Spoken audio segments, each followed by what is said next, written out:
Erik and I put this together in collaboration, but today I'm the host for the meeting, so I have the screen. So just say something, Erik, if I'm going too fast or too slow. And yeah. Erik, I'll turn it to you for a minute. Okay. Hello, everyone. Am I on the air? Yes, you are. I can hear you. All right. Yeah, Liz and I are very excited to present, this evening, and we hope that you'll learn quite a bit about content analysis. And feel free to ask us anything, at the end of the presentation. We're open. Yeah. Okay. So we have some goals for today. We want to introduce ourselves as resources and tell you a little bit about our background in content analysis and how we might be able to help if you were interested in doing a study using content analysis. We're going to provide the context for content analysis, explain the potential. We're going to address rigor and credibility. We're going to provide many examples, and we're going to summarize and take questions. So, Erik, do you want to add anything? No, I think we're off to a good start. Liz, I'll let you go from here. Yep. Okay, to accomplish our goals, we have an agenda. So the first thing we're going to do, and we're doing it right now, is to give you an overview and the goals. The next thing we're going to do is introduce ourselves. We're going to talk about content analysis rigor or reliability. We're going to talk about the design. It can be quantitative, qualitative, or mixed.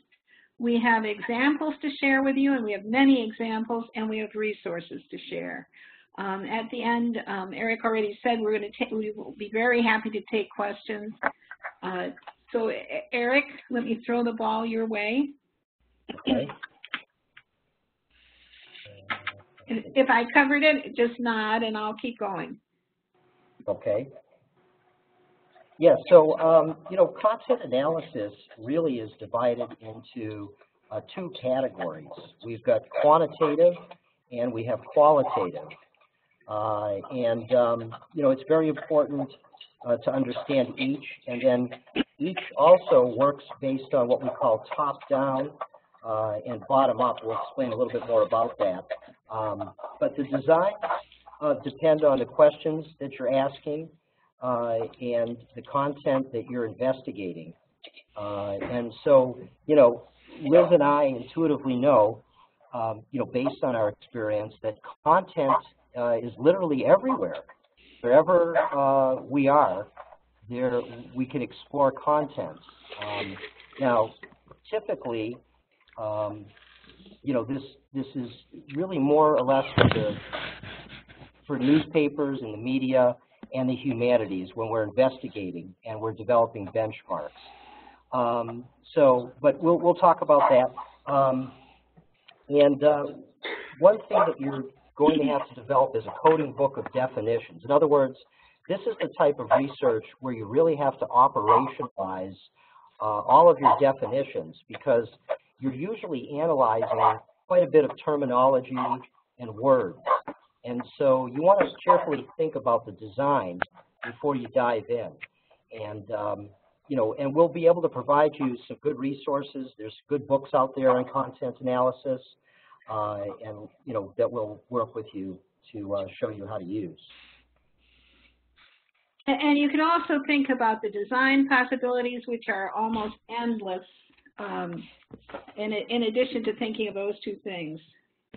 So my own background in content analysis, my dissertation, I didn't call it content analysis, we called it quantitative descriptive, but it was based on observations of frequency.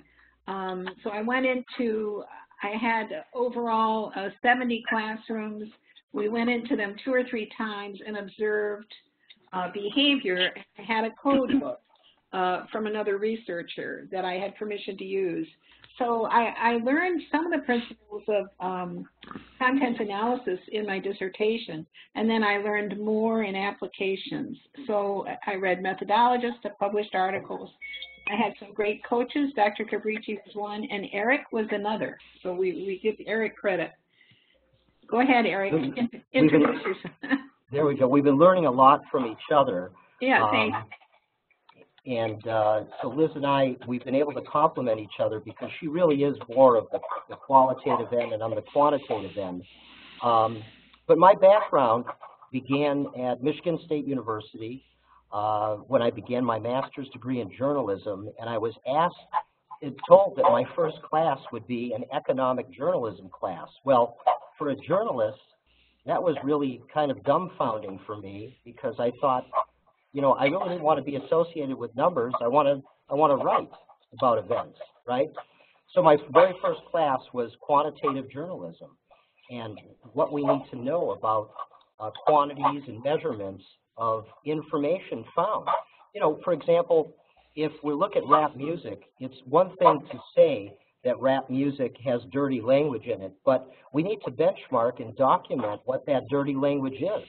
Now, your definition of a dirty word might be different than my definition of a dirty word, or we need to go out and find who did the last study on rap music to find out what the definition of a dirty word is, right? So much of my success in content analysis relies on operationalizing the key terms, developing a rigorous coding book, and so probably more so than any other study, I know with my dissertation and even my fellowship that I worked on, I had a significant appendices because I had a large coding book of definitions. And again, it's most widely used in journalism, social sciences, and we want to document how much space has been devoted to, you know, maybe you're doing a study on sexually explicit content, maybe you're doing a study on violence in the media, maybe you're doing a study on how much people talk about drug use in the media, things like that. And so that's how I got my start. Great, thank you.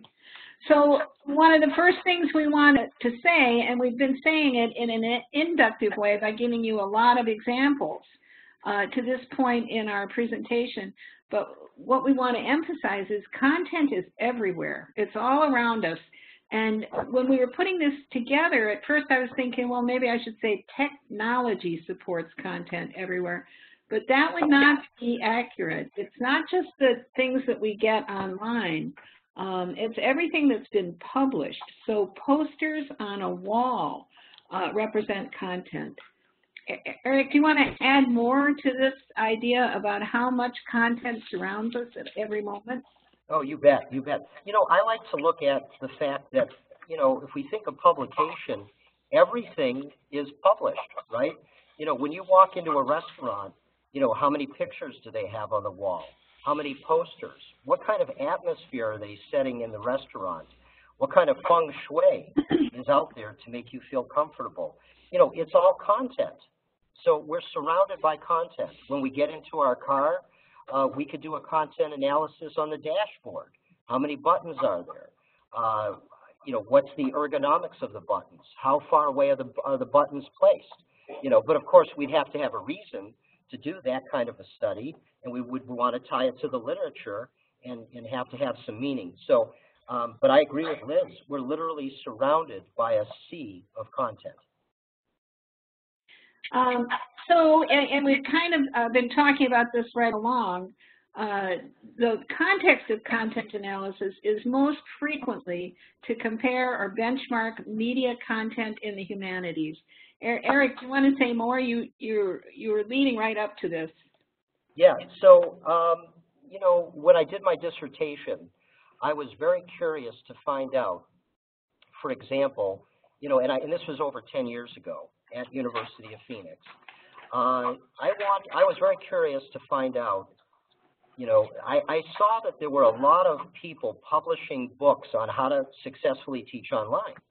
And I thought to myself, are they publishing these books just based on their own experience, or did they really look at a literature review to see what the best method is to teach online? So one thing I looked at was the topic of immediacy. And I wanted to find out if these books had looked at immediacy in the literature, then we should see immediacy in their references, and they should talk about immediacy in the text. So I needed to look at the first 4 chapters of these books to find out how much they talked about immediacy. Now, it turned out that out of the 19 books that I purchased on Amazon.com, it turned out that only one of the books talked about immediacy, and it wasn't really related to any published studies on immediacy. And there were many published studies on immediacy in the online classroom and on ground as well. So these books were dubbed idiosyncratic, meaning that they were just based on people's best practice experiences or empirical experiences, and that's fine too. But, you know, in a perfect world, if you're going to sell us a book on how to teach best online, you should have a homogeneous approach and take into consideration a variety of different, you know, published studies that are out there. So I did a content analysis on these textbooks. And I also want to point out, Liz, and I know I don't want to over-talk the issue, we can't overly rely on software. You know, I could have got the textbooks as a PDF file, and I could have had the software, you know, count certain words that were related to immediacy.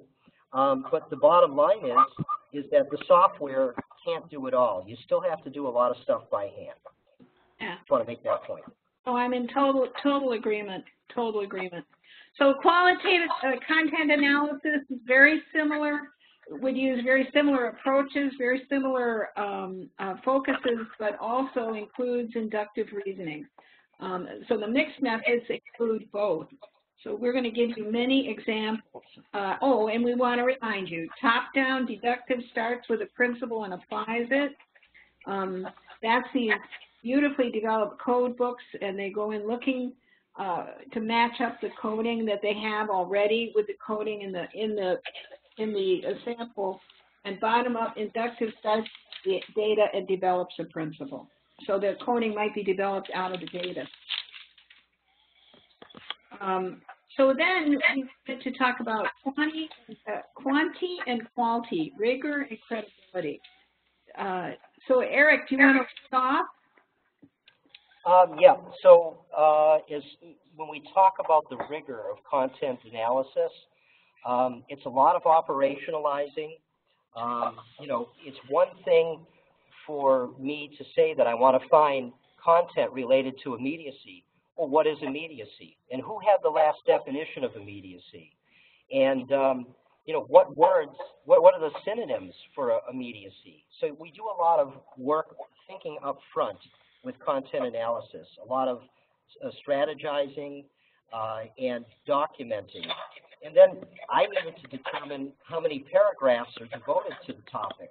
Well, what's the definition of a paragraph? One textbook's paragraphs might look different than another textbook's paragraph, right?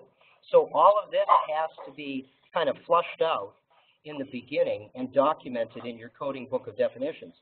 And then Liz and I mean, we could obviously talk for hours. We could talk about what's called intercoder reliability. And I don't know if I'm jumping the gun on that. But in other words, it's not just me as the researcher that codes the book. I had to do a test pilot, and I had to give the coding book of definitions to a complete stranger. A lot of times we use another student, and we say, look at the coding book of definitions, look at the definition of immediacy. Now you look through the first 4 chapters, and you pick out what's related to immediacy, and then we compare that with each other to see what we call intercoder reliability. Can the person find the same instances of the word immediacy that I found? So that's one example of rigor. Yeah. Does it make sense? When somebody else looks at your analysis, does it make sense to them, or do they think, why is this here? Why is this thought here? So, exactly. Well, a lot of this comes, you know, in all research. You know, these are things that we already know about from other designs, but always true. So, okay, so yes. Hey, Liz, this is Lillian. I'm sorry, I didn't know if you wanted us to ask questions later, but I have a question that pops up in my mind right when you're talking. Is you talk about the code book. Well, how do you decide whether or not you're going to use the data to determine the codes, or you're going to use codes that are already out there? to begin the process? I can give you a qualitative answer, and then maybe Erik can step in also. It's a good question. I think basically it depends upon the research question. What are you looking for? What are you after? And then it depends, to me, it depends on the nature of the data that you have. What is available to you? What do you use to answer that question? And some questions are more easily answered with a frequency count, a controlled, rigorous frequency count, so you know that you're counting the same thing. And an example of that would be a study that the Annenberg Institute did of family films in 2012. They analyzed 500 films for speaking parts for women. So this is very straightforward. Frequency, it's quantitative, and they came out with numbers. And the numbers were the percent of speaking parts for women in family films was 28.4%. So a little bit over a fourth of the speaking roles were held by women. So, I mean, that's a powerful study. And all it is frequency, quantitative. To me, it's quantitative descriptive. They're coming up with these numbers and then announcing it. So, Erik, do you want to add a little bit more? Well, no, and so what you're really referring to is, I call it the instrument, right? It's an instrument of definition, of operationalizing. So, you know, you really have to be very thorough, especially when it comes to words.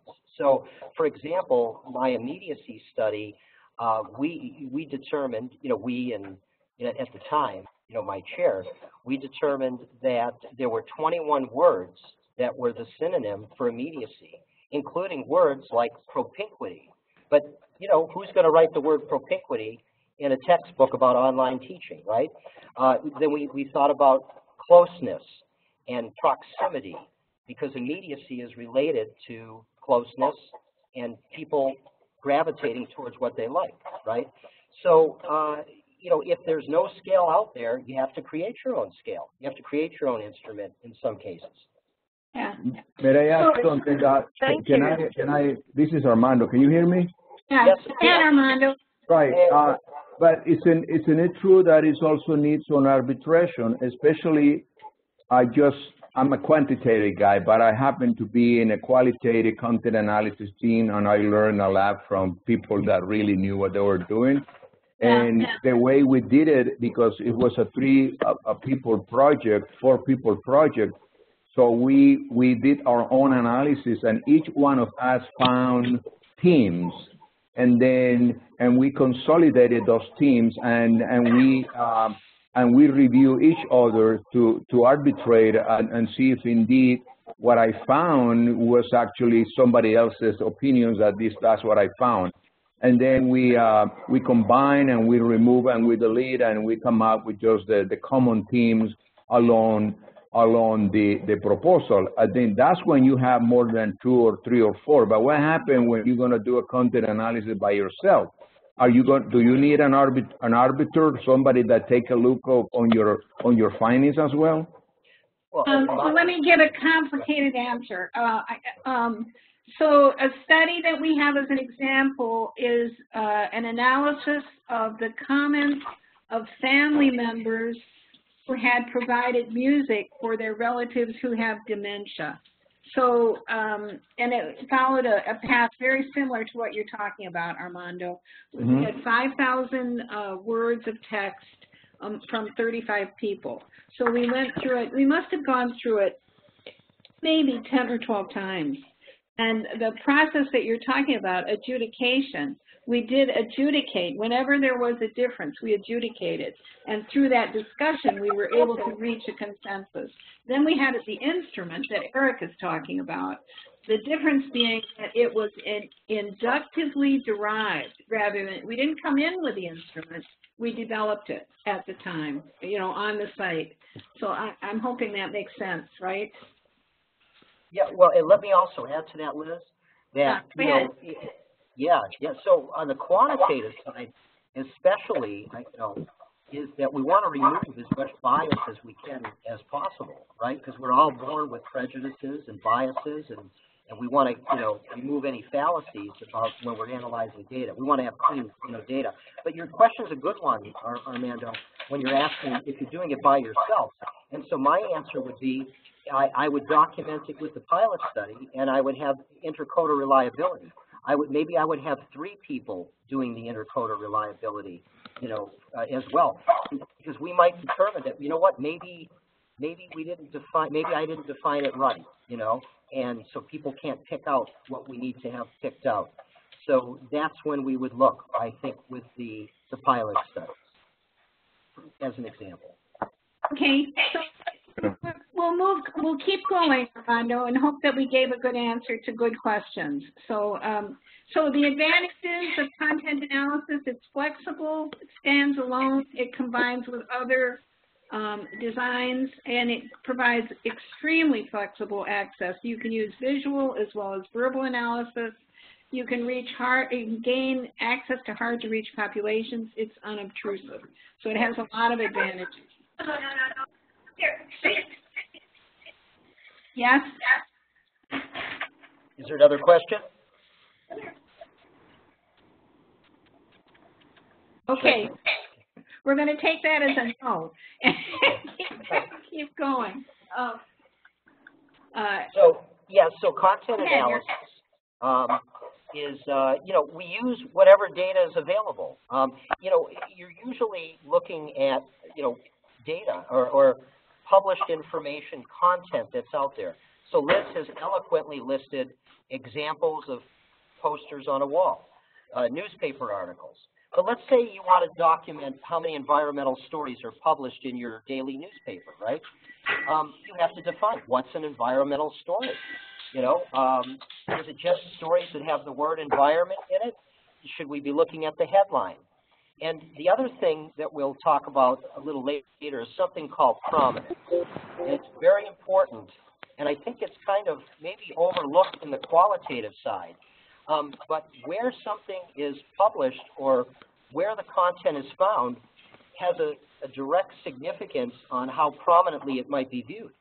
For example, and this is, common sense, anything that's published more towards the front of the newspaper has more prominence. It's more important. So if we have an environmental story on the cover page and above the fold, it's more prominent than an environmental story that might be in the sports section, right? So, and even though newspapers might be outdated, we can use this same analogy to websites. If we have information on the home page of a website, that's much more prominent than information found at the bottom of the web page as opposed to the top of the web page. So people who use prominence also take into consideration when something is mentioned first, and maybe in a conversation, because it's obviously more important if somebody's talking about it first than they mention it at the very end, maybe, right? So newspapers, blogs, letters, email, anything that indicates direct or indirect traces of human communication can be considered content. Okay, so onward. So quantitative example is the destination images in tourism research, and I have them listed down here. They actually used posters, basically, images of where tourists might want to go. They combined inductive and deductive approaches because they interviewed and surveyed people. They had coding direct dictionaries when they went in, but the data that came through the interviews and surveys was inductively analyzed. They used frequency counts. Ultimately, they came up with a word matrix, and they were able to do statistical analysis. So that's the length or the breadth of the kind of imagination you can use in content analysis. Erik, what do you think? Well, right. So frequency, how often does a word appear or an image? It's one thing to say that, we're bombarded with explicit images, but, where are these images? Do they appear, at the top of a website, at the bottom of a website? we need to know where they first appeared. Before we could even say that that these images affect people, we have to document that they're even out there. You can't just say that they're everywhere. We have to quantify or qualitatively document that these images exist. Yeah. Yep. Very good. And moving on. So, and this is a quote from the people that did that study. For every question of interest, a universe of textual data exists from which a representative sample can be drawn. So they saw everything as potentially a source of data. Erik, you want to add more? Or? Well, yeah, no. So when we think of destination, images that were analyzed, one person's definition of an image, may be different than another person's definition of an image, and what it means to that person. So, again, these are things that we all have to think about. But for content analysis, we may not know who is looking at the information, but we're trying to find out exactly what kind of information was published or posted, and that has great significance too. Okay. So we have two quantitative examples here, both by Erik. So. Yeah. So the first one was my fellowship study through the Center of Leadership Studies and Educational Research, and this study I was trying to document an instance of customer experience that occurs online at our websites. Okay, so looking back, I believe the data was from 2015, and I actually did download a software package that analyzed all of the words that were found on the Closer website at that time period, and it was pretty cool. The package could actually just look at just the pages related to the Center of Leadership Studies. And so what was I looking for? I was trying to look to see if the concept of customer experience, was embedded within the content of the website. So I operationalized that anything related to helping people with their scholarship or funding. So funding and scholarships and help and assistance, those kinds of words became the words that I was investigating to determine if customer experience was found. Okay, but it gets, obviously much more complicated than that. So I couldn't just rely on the software, because then I had to determine the provenance. Was the offering of scholarships or funding more on the front page of the website, or was it more on the back page? Was it higher up on the menu bar, or was it lower on the menu bar? And then I had to do a stakeholder survey. So there was actually a survey that went out to the people who were in charge of the Closer website, asking them, have they ever heard of customer experience? And then how I was able to determine if they ever heard of it is I asked in an open-ended question. There's qualitative for you, right? I asked in an open-ended question, name 3 authors that have recently written books on customer experience, right?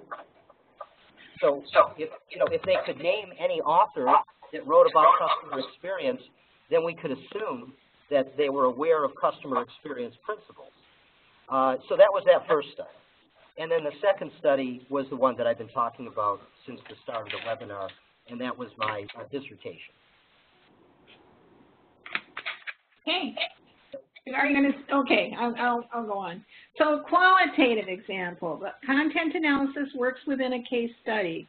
And the research question here was, how did school leaders construct meaning from spending the day shadowing a student? The data sources were blogs, policy documents, interviews. So the interviews were qualitative data, but the blogs and policy documents, we were able to look at them in a pretty quantitative way. And this study was developed by Rita Hartman, Liz Johnston, and Marty Hill, Empathetic Design, a Sustainable Approach to School Change, and it was published in December of 2017. And it came about because we found a wonderful website that it was promoting a school retool, and it was supported by Stanford University Redesign School of Design, and IDEO, which is a wonderful business design organization. So we thought we were working with great people. They gave us permission to use their data. They gave us permission to interview people, and we were very excited about being able to do it. I think Rita's here. Are you, Rita? Can you? Yes, I am. Yeah. Do you want to add anything? No, I mean, think you covered it. It was exciting to look at the different pieces of information we gathered and to do the content analysis and then to find those emerging themes. So, and it was quite, like you said, we spent quite a bit of time with 36 blogs and going over them, I think, 5, 6, 7 times before we felt comfortable that the themes had emerged. And, And it was just as you described, Armando. We adjudicated. We did our individual analysis. Then we got together. Any differences in opinion, we adjudicated. Then we went back through. And we kept going until we thought anyone could read it and not be puzzled. Why is this here? You know, it all made sense. So that's content analysis in a case study. The next one is the mixed method example, and what they did was a content analysis of the mission statements of colleges of engineering to map inductively derived codes with the engineering criteria outcomes and to test if any of the codes were significantly associated with institutions with reasonably strong representations of women. So obviously this is somebody else's study. We don't know it as well as we know our own. But they're calling it mixed methods because they are combining inductive and deductive reasoning within the same study. So again, it just shows you the flexibility of the design. The next one is, I'm sorry, Erik, I'm like moving on. Erik, what do you think? You got comments? Yeah, no, that's good. Oh? I mean, yep, okay. You're on the roll. Okay, thanks. Yep. Okay, so the next one, it's another example of content analysis, and this one is access, and I have 2 of these, because gaining access to people who are having difficult or unusual experiences is one of the great strengths of content analysis. So here we have what experiences do family members of people with dementia share about the use of music? And if you're at all familiar with this phenomena, people with dementia, when they hear familiar music, often return, even for just a few moments. They recognize their family again. They're able to speak. Some of them haven't been speaking for weeks, months. And then the music brings them back. And so it's very meaningful to the family members and to the people with dementia. So we found an online source where family members were posting their comments. We had about 5,000 words to work through, and we did the same process that Armando described, where we read separately, we read together, we adjudicated differences, and then we wrote that all up. So that is called, by these guys down here, a conventional content analysis, because you're starting without preconceived ideas. You're doing it on the spot. So that was an experience of flexible access. And oh gosh, and this is another unobtrusive. This is it. This is the study. Qualitative unobtrusive uses inductively derived coding, and that's the reference. So that was myself, Zeno Rasmussen, Barbara Poole, and Patricia Johnston. Had a wonderful time with each other. Okay, and the second unobtrusive example is this study was online narratives written up in weblogs or blogs by young adults who had cancer. And I thought they came up with a number of themes. I think they had 10 themes that characterized the communication. But I thought their final conclusion was very meaningful, which was the Internet provides young cancer patients with a space in which to express themselves and share experiences with each other. Probably gaining access to young people who are dealing with cancer would be very difficult. So this study I thought was very meaningful and a very good example of unobtrusively gathering data. So, want to say more, Erik? No, well, except that, obviously it depends on, what kind of study you're doing and permissions and things like that. But usually with content analysis, since the data is already out there, it's usually pretty accessible, and, it doesn't affect, anonymity or things like that. Right. They've already told us what they think. They've already expressed it. So exactly. Yep. Yeah. So that's a big advantage also. Okay. So our summary. Hey, Liz, yes. Liz and Erik, I have a question. Thank you for sharing those. It is my understanding that content analysis is both the design and an analysis process within other designs. Can you speak a little bit about that? About using content analysis in combination right, with as an analysis process as opposed to the design itself. Well, there are articles written, and I can send you some, about the difference between content analysis and thematic analysis. So the decision is to, pardon me? As a design. So I'm thinking about it as content analysis being a design that you use, and then content analysis as an analysis process or approach to analyzing. Maybe you're doing another design and you're using it as an analysis approach. Yes, that's perfectly acceptable. Tell me what your questions are. Exactly. So I don't have a particular question. I just understand that it's a design. So it's a design it's a qualitative design, but it's also an approach to analyzing data while you're using another design. So yes, exactly. Can you speak to any differences in that, or? Well, I think it strengthens designs. So if you have a case study and you are using, does that make sense right away? Yes, it does. Yeah. So if you're using documents and you want to design them that way and you want to analyze them that way. So is this very similar to, say, for example, I was using photo voice, right? Qualitative photo voice. So I could use content analysis as an approach to analyzing the pictures and answering my question, right? Yes, absolutely. Okay. And I remember how much sense. I loved that when you told me about you were thinking about the photographs. And yeah, no, absolutely. I think it'd be a very good matchup. I think it'd be very helpful. So. Okay, great. Thanks. Erik, do you want to? I'm doing all the talking here.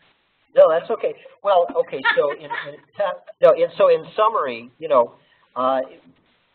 uses of I think that content analysis is underutilized, at University of Phoenix, and I'm not quite sure why, but maybe that's because our faculty are trained in other methods, and so on and so forth. But I think there's so much room. I'm biased because I think it's a great methodology because,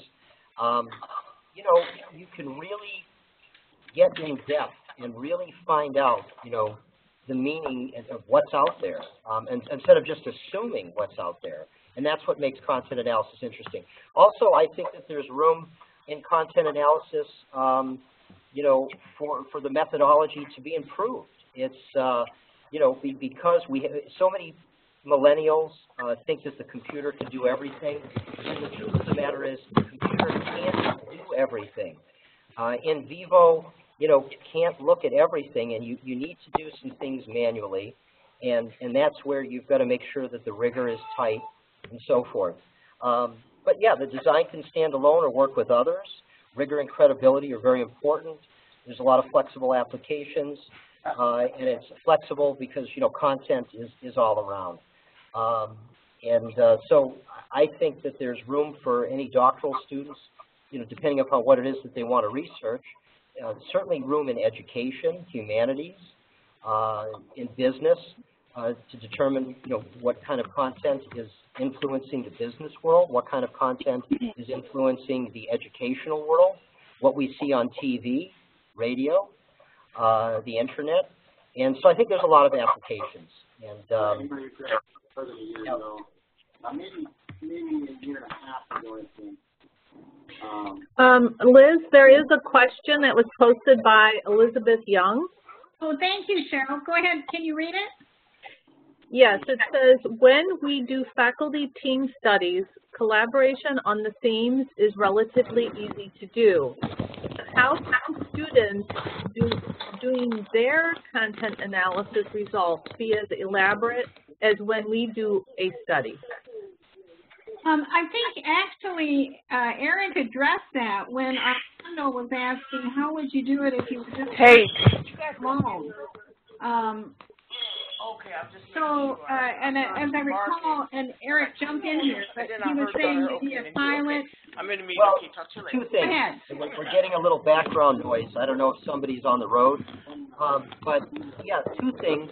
First of all, you know, for students, you know, do your research first. You know, be thorough. Look at all the databases.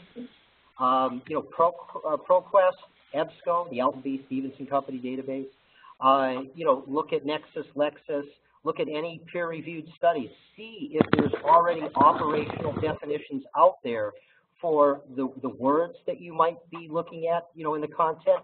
See if there's any operational definitions of the images that you're counting or looking at, quantifying or, you know, qualifying, and be thorough there. Now, if you say that there's a lack of an instrument out there, well, then you're right. As Armando said, you can start creating your own instrument, but then you've got to test it. You've got to do a pilot, and you've got to test it for intercoder reliability. In other words, can people, based on your operational definitions, find that content similarly?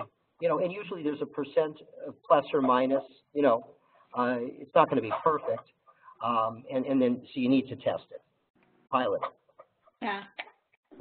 So Erik, yeah. Wouldn't that be the same as peer member checking? Would you do something similar? You said pilot it, but would that be just like peer member checking? Right. You know, yeah, you could use your peers to do it. You know, I know that when I was at Michigan State, you know, we grabbed anybody to try it, you know, to test it or to see, you know, because, you know, if you go outside of your group, you're a little bit less biased, right? Because, you know, you're taking somebody that may not even be from, ideally, if you can even take somebody that's unfamiliar with the study at all and see if they can pull the content based on your definitions, that's a good way to do it too. Yeah, and remember too that you have a committee. When you have a student writing a dissertation, there's a committee that can do some of that adjudicating and reviewing with the student and with the dissertation chair. So, hope that helps. Any other thoughts? Yes, or it does. questions? Thank you.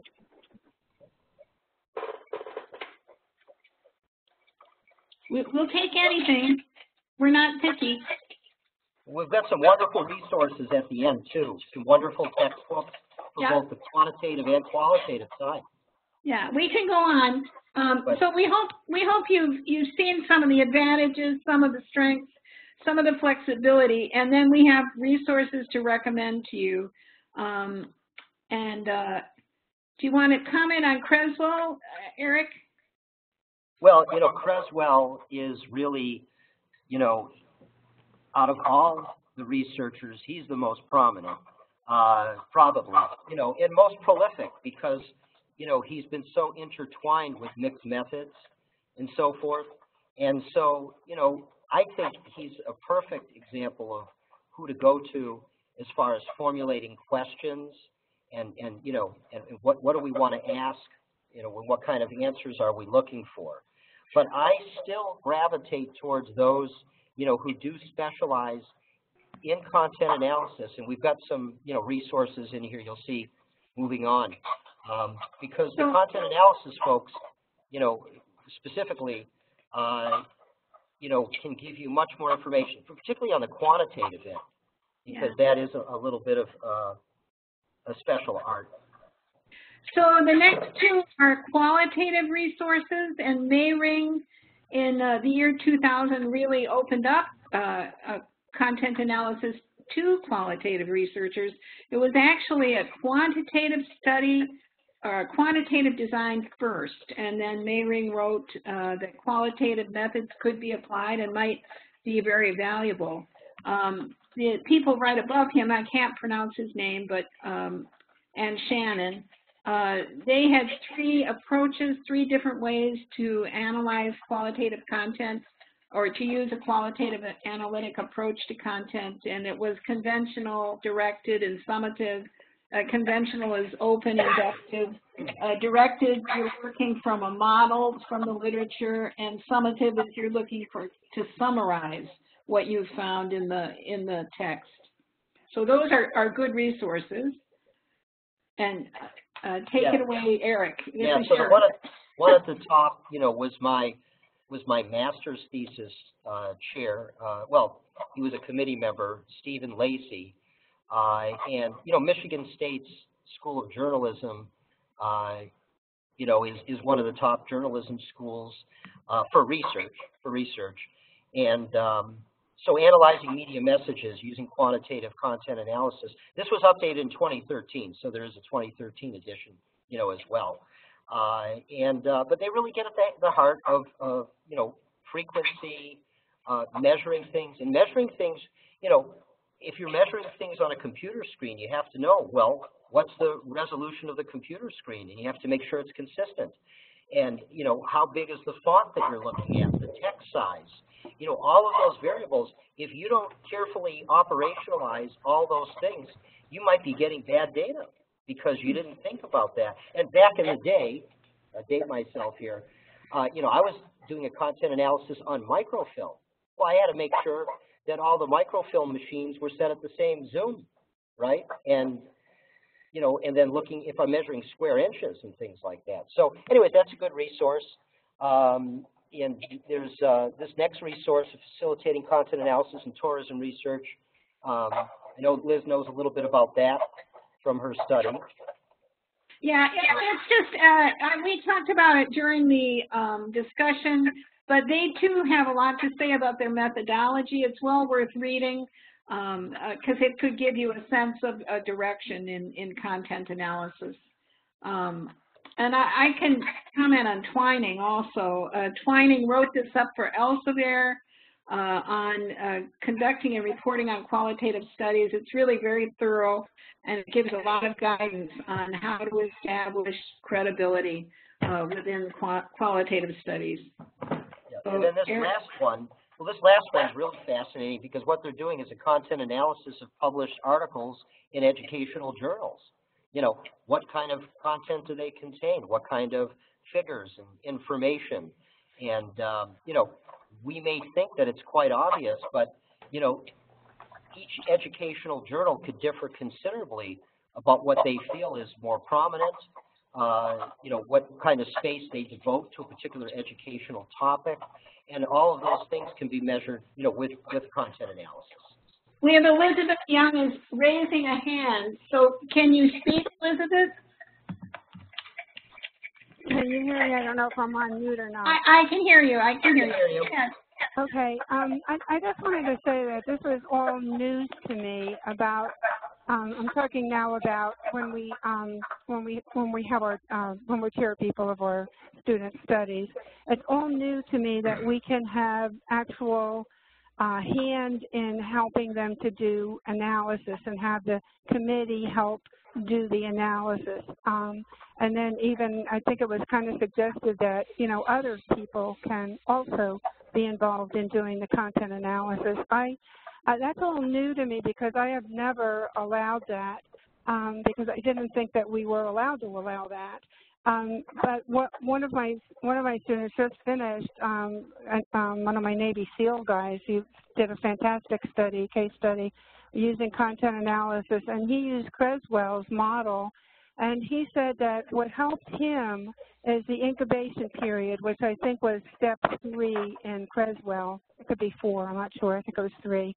And at that point, he stayed away from it. Incubation means you go away. And so he took his son fishing down at Key West and came back, and a couple weeks later, he looked at his data again, and he said he saw it all differently. He saw all different things. And so he said that was his way of like acting almost like two people, if you will, like looking at the data and analyzing it. So so it's new to me that we are, you know, allowed to let other people help with the data analysis. So well, I can comment a little bit, Liz. Okay. I don't think the intention is to have other people do the analysis, but right. the idea is to pilot. And for years, we have been telling people to pilot the questions for interviews within the committee. That's a recommendation that came years ago.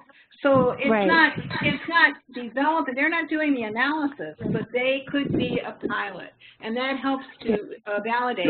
And what you said about Creswell's model is equally applicable. You know, to take that time. Erik, I heard you say something, so jump in. No, I want to echo, you know, what Liz had said. I mean, it's for the pilot.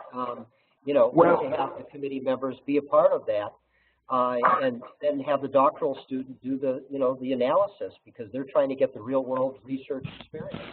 This is Armando. I think it's a word of caution here about the word pilot and field test. And it's something I've been working, and it was brought to my attention working with IRB. Gotta be careful, because pilot is actually you require IRB permissions and you're gonna collect data. Field test is actually encouraged to do it before IRB and even before QRM, meaning you can take your questionnaire that you're going to use and you can run it by experts, and that's a field test that does not require data collection. So let's be careful, right, on the word, on the use of pilot and field test on qualitative analysis. But hopefully you're not doing data analysis before you have IRB permission, Armando, correct? No, I understand, but what I'm saying... So a pilot is okay once you have the permission and you're into the analysis, right. I would think. So if you're doing what you describe it should be described as a field test, not as a pilot. Armando, I see what you're saying. I mean, you know, right. But, you know, what we're trying to do is we're really trying to see if our instrument just simply works. We're just trying to see if... That's a field test. Yeah. Not a pilot.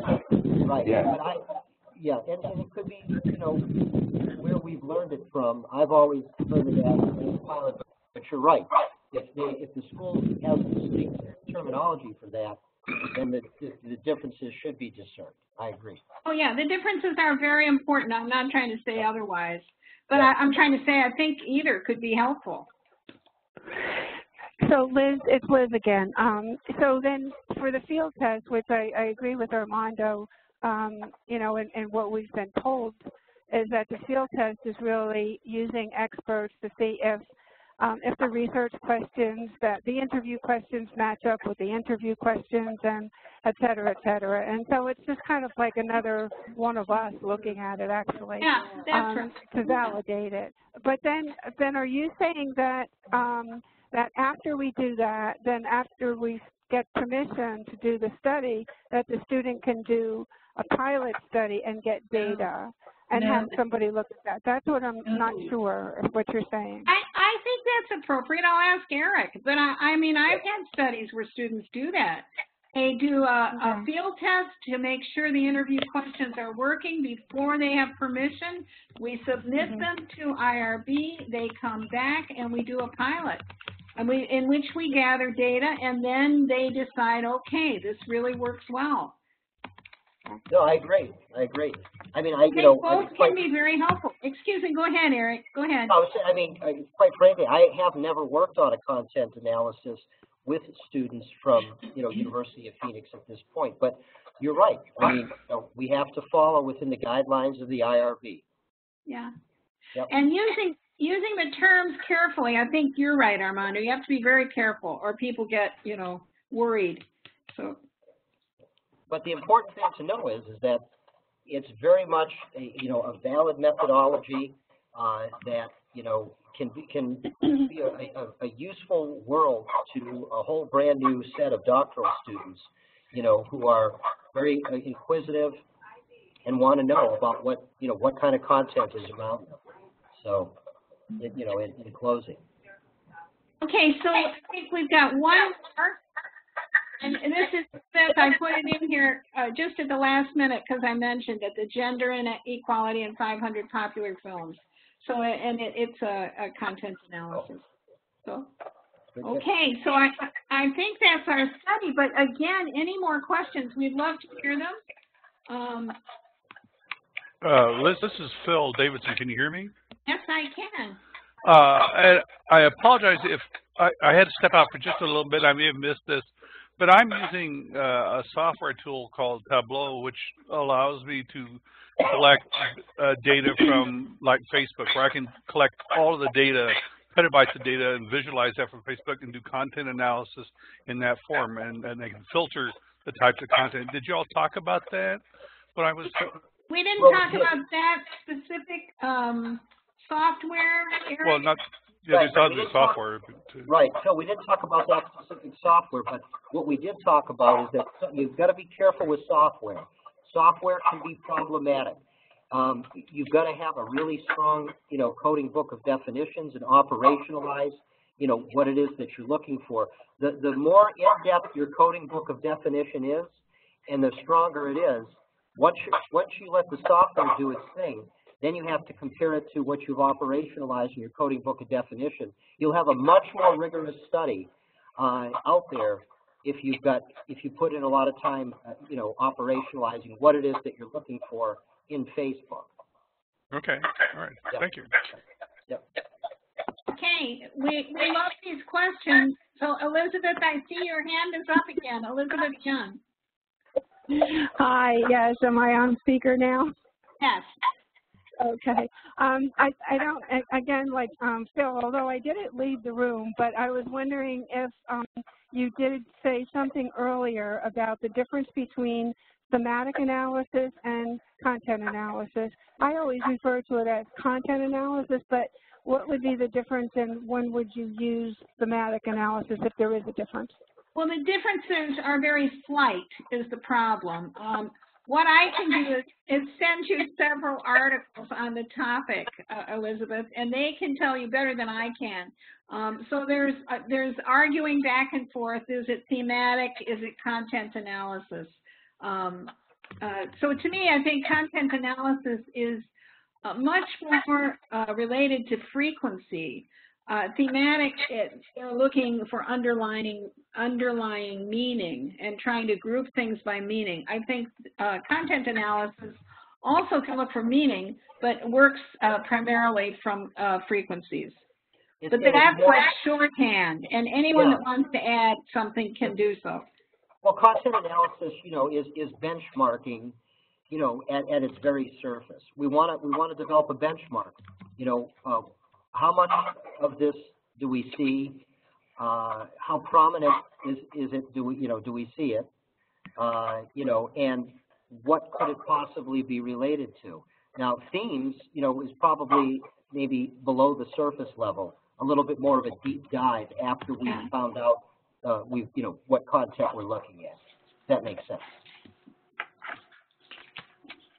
So, but as I said, Elizabeth, I can send you a couple articles, and I've read them several times, and I still sometimes think, So, yeah. Yeah, because it seems to me like they're almost interchangeable, because after you do the content analysis, then you wind up with themes. So you can. You can. Like what is? Okay. Well, thank you. You're welcome. I'll send them to post them too. So any Okay, other, we love the questions. So any other questions or even comments? Well, and like any methodology, you know, the definitions of content analysis can change too, right? Yeah. So that's where, and I think you're going to see some things change along the way.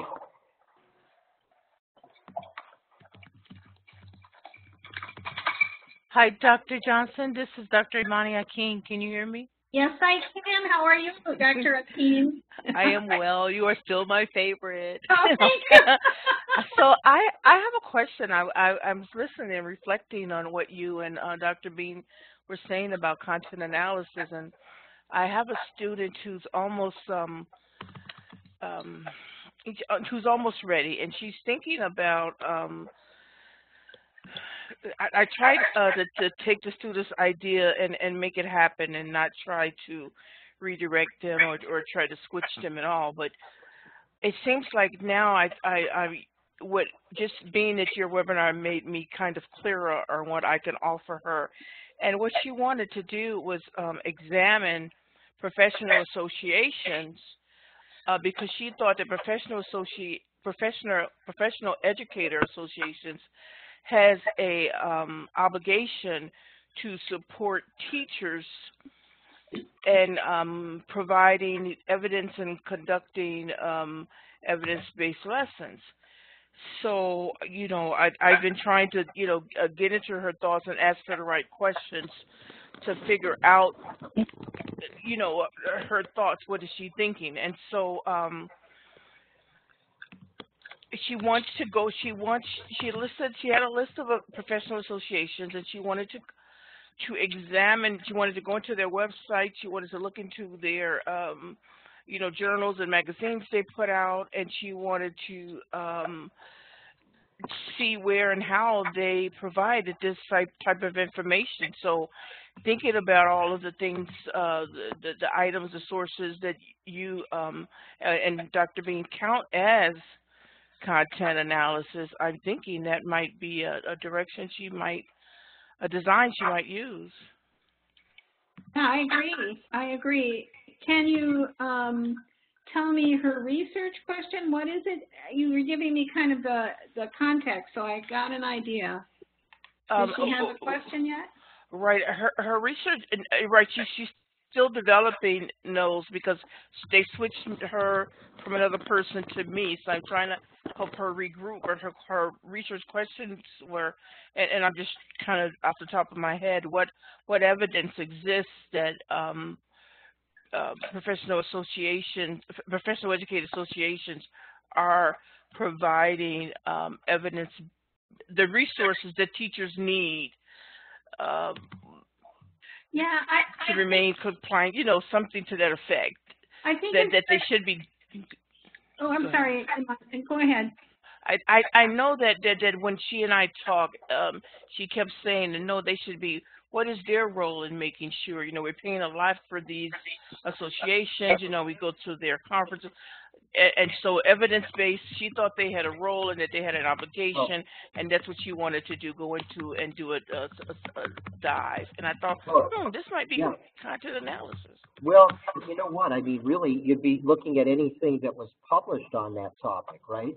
Could it be board meetings, you know, Board of Education, you know, teacher notes, things like that. Well, she's done that in her, she's done, she's covered the topic, the background of the evidence-based research so far as legislation and how that evolved, but now she wants to narrow it down to professional educator associations. So you're saying the meetings of these professional associations? Well, you know, again, in content analysis, you know, you're not doing a survey, really, you know, per se. You know, you would really want to look at, you know, maybe what's already been out there, because you're benchmarking. You want to capture a moment in time, right, to document what's been said about this topic already. Now, if you want to capture what might be said about the topic, that's a different set of parameters. Wait a minute. I see what you're saying. Yeah. It doesn't have to be new. Right. She can go back and look at some, right, because it's the content she's looking at, yes. Exactly. Because I'm very clear that she's not doing the survey, but I see what you're saying, yeah. And listen, guys, I have to bow out right now. Oh, yeah, we probably all do. Erik, yeah, it was thank great you for that. Thank you for allowing me to ask that question. Yeah. You're welcome. And Imani, thank you for the question, and thank you everyone for coming. We'll send you a PDF of the PowerPoint, and we appreciate your questions and comments. Thank you. Feel free to email either one of us. Thank you, everyone, for coming. Thank you. Yeah, thank you, Liz. Thank you, Lilia. Thank you, everybody. Okay, Erik, we did it. Oh, we did it. All right. All right. Lessons learned, but we had a lot of fun. Thank you, Liz. Yeah, thank you. Thank you. Take Talk care. to you soon. Okay. Yeah. Okay. Bye-bye. Bye.